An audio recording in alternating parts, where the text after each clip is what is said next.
there's plenty of third-party stuff, but the standard library in Golang has kind of enough to cover 80% of what you kind of want to do,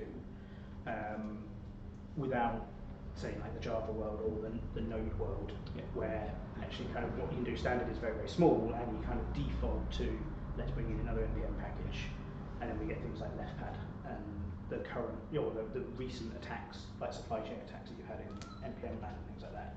Whilst obviously I'm not saying Golang's immune to any of that, because you have so much kind of out of the box without having to put in third parties, your risk to that is lower. Yeah.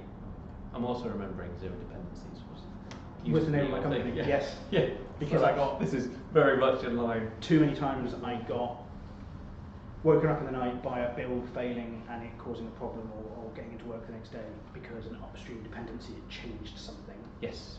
And everyone's like, oh, well, you should pin your versions and like that. Yes, but we all know the real world happens, and not everyone does that. And stuff seeps in, and then you're relying on them pinning their dependencies and their dependencies and things like that. So it's just a way of trying to mitigate some of that. So what do you do to protect on that kind of supply chain? Because presumably you do pull in some third party. Yeah, there's always going to be some third party things. What do you do for vulnerabilities or license checks? Because you do.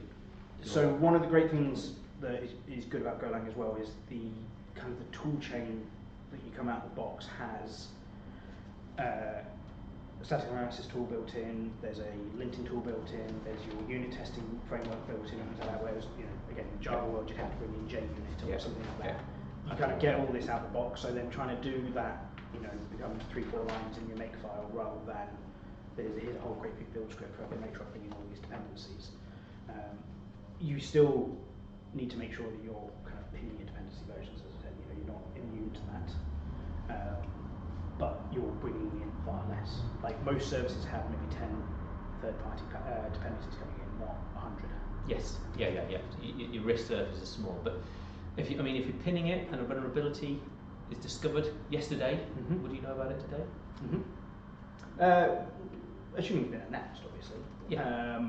So as part of the build thing, it's similar to NPM. You can have that message printed into the command line when it's running, saying these packages have vulnerabilities, you need to do an update, something like that.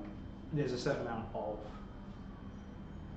kind of Boy Scout development that needs to go around it, of fairly regularly checking other updates for some of the more important stuff. Have I got the latest versions? Is there a better package that's come out now that supersedes a package I was using before? And obviously this all features as part of standard software development best practice of clearing up your tech debt, and not having that thing that says temp, update tomorrow, and it's still there 7 years later. Of going in and making sure you are just keeping an eye on things and not letting that grow. Golang by no means solves, you have to do any of that. You still got to make sure you're doing kind of decent software development